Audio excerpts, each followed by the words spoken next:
Assalamualaikum warahmatullahi wabarakatuh. Alhamdulillah, alhamdulillahirabbil alamin.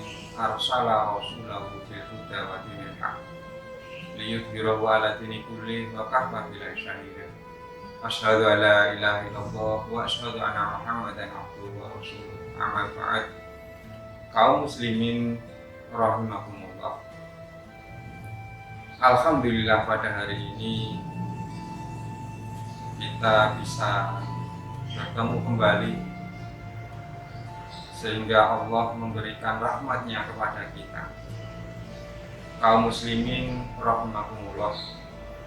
Hari ini saya ingin menyampaikan tentang pengertian zakat. Apa sih zakat itu?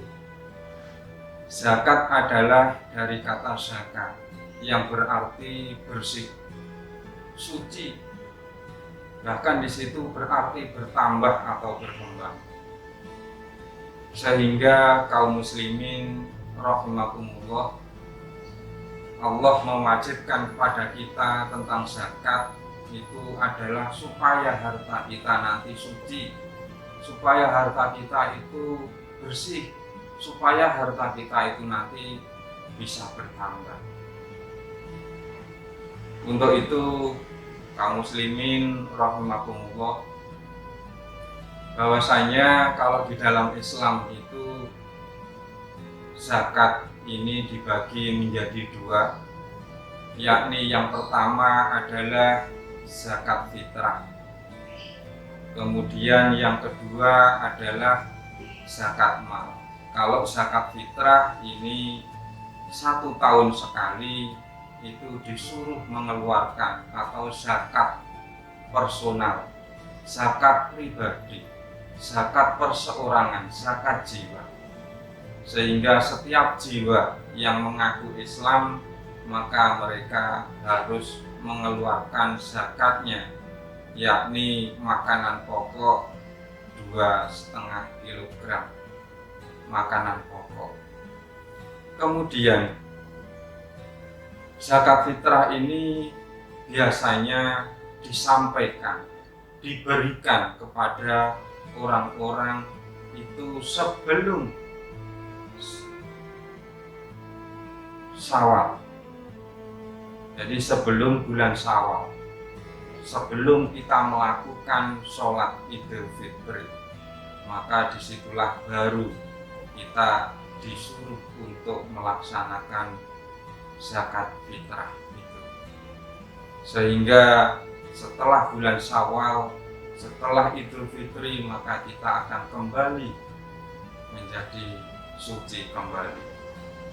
Kemudian yang kedua, kaum muslimin rahimakumullah, perintah yang kedua adalah zakat mal. Zakat mal ini adalah zakat harta.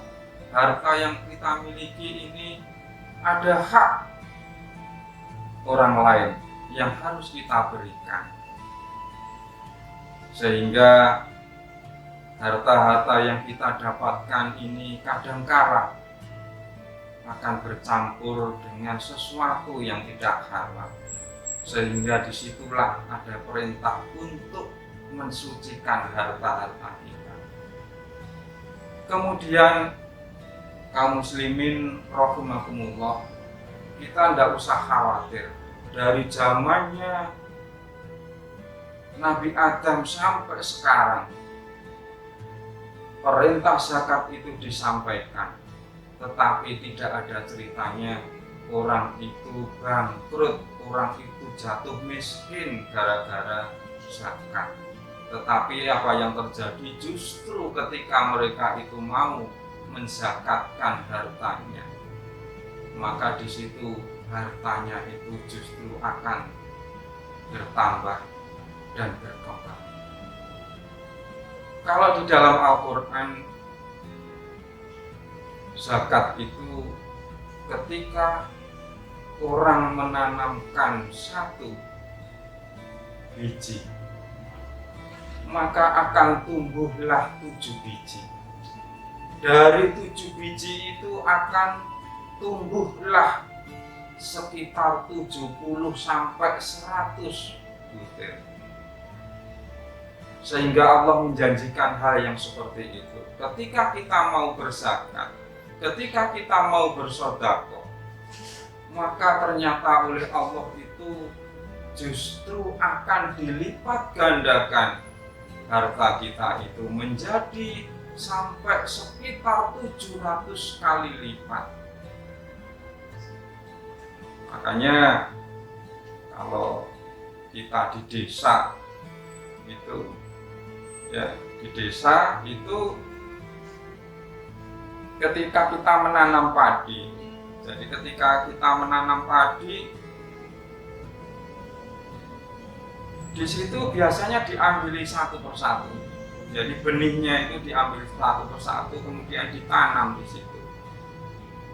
Begitu ditanam, maka sebelum padi itu berbuah, maka di situ akan beranak 7 bahkan mungkin 10 batang. Dari masing-masing batang itu akan tumbuhlah, nanti akan berbuah sekitar 70 sampai 100. Inilah yang dijanjikan oleh Allah SWT. Kaum muslimin rahimakumullah. Lalu kepada siapa kita menyampaikan, memberikan zakat itu? Kalau dalam surat At-Taubah ayat 60, di situ disebutkan a'udzubillahi minasyaitonirrajim, bismillahirrahmanirrahim. Innamas shadaqatu lil fuqara'i wal masakin wal amilina 'alaiha wal mu'allafati qulubuhum wa fir riqab wal gharimina wa fis sabilillahi wa ibnis sabil fariidatan minallah wallahu alimun hakim. Innamas shadaqatu lil fuqara', sesungguhnya sedekah zakat lil fuqara', untuk orang-orang fakir. Siapa sih orang-orang fakir itu? Mereka adalah orang yang tidak punya pekerjaan, kehidupannya serba kekurangan, tidak ada penghasilan sama sekali, mungkin sudah jompo dan sebagainya, sehingga mereka hanya bisa mengharapkan uluran tangan orang lain. Lah ini perlu dan wajib untuk kita beri yang namanya sedekah ataupun zakat. Kemudian wal masakin, orang-orang miskin, yakni mereka punya pekerjaan tapi hasilnya tidak cukup untuk kehidupan keluarganya. Seorang becak, mereka punya menjadi seorang becak, kemudian punya anak yang 5, sehingga dari jumlah total keluarganya ada 7, suami, istri, anaknya 5. Penghasilannya dalam satu hari 20.000. Ini kan tidak untuk mencukupi keluarganya, tidak cukup. Ya. Maka di sini pun juga perlu untuk diberi yang namanya zakat. Kemudian wal amilina, kemudian seorang yang membagi zakat.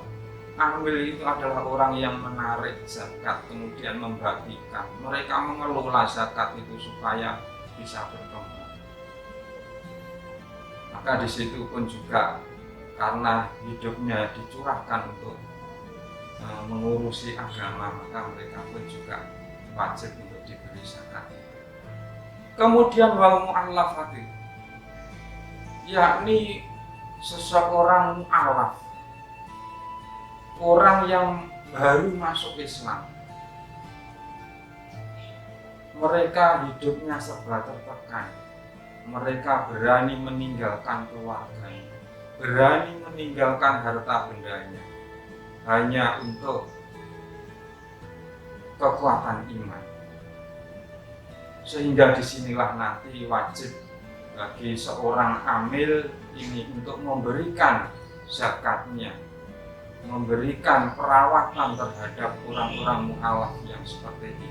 Kalau perlu diberi mudah, sehingga mereka nanti tidak terkucilkan. Mereka justru saudaranya sebetulnya biar merasa lebih banyak daripada ketika mereka meninggalkan satu keluarga. Kemudian wafir riqab, yakni hamba sahaya, ini pun juga wajib untuk diberi zakat itu. Kemudian yang keenam adalah wal gharimina, gharim, seorang yang punya hutang banyak. Ya. Jadi mungkin ketika mereka hidup waktu itu hidupnya serba berkecukupan, tetapi karena roda dunia serba berhutang. Kemudian pada suatu saat mereka bangkrut, hutangnya banyak, bahkan rumah digadaikan, harta-hartanya semuanya dipakai menutupi hutang-hutang, sehingga di sini pun juga wajib mereka itu diberi zakat itu. Kemudian yang ketujuh adalah wafis sabilillah, yakni orang-orang yang hidupnya tercurahkan di jalan Allah. Mereka dalam kehidupan sehari-harinya hanya dipergunakan untuk jalan Allah. Mereka mengajarkan ilmu agama, menyampaikan ilmu agamanya kepada murid-muridnya. Ini pun juga wajib untuk diberi zakat itu. Kemudian yang terakhir adalah wa ibnu sabil, orang yang dalam perjalanan. Tentunya kaum muslimin rahimahumullah, yang dimaksud orang yang dalam perjalanan ini adalah mereka yang berjalan di jalan Allah, mencari ridhonya Allah. Sebagai contoh, pada suatu saat ada seseorang yang bepergian ingin bersilaturahmi kepada sanak saudaranya, tetapi di tengah jalan mereka dicopet, habis semuanya, hartanya, dompetnya hilang, uangnya hilang. Maka di sini pun juga seorang amil wajib untuk memberikan kepada orang yang di dalam perjalanan ini, paling tidak adalah sangu sampai mereka sampai tujuan, apalagi nanti harus bisa memberi sangu lagi sampai kembali. Mungkin ini yang bisa sampaikan. Terima kasih. Wabillahi taufik wal hidayah. Wassalamualaikum warahmatullahi wabarakatuh.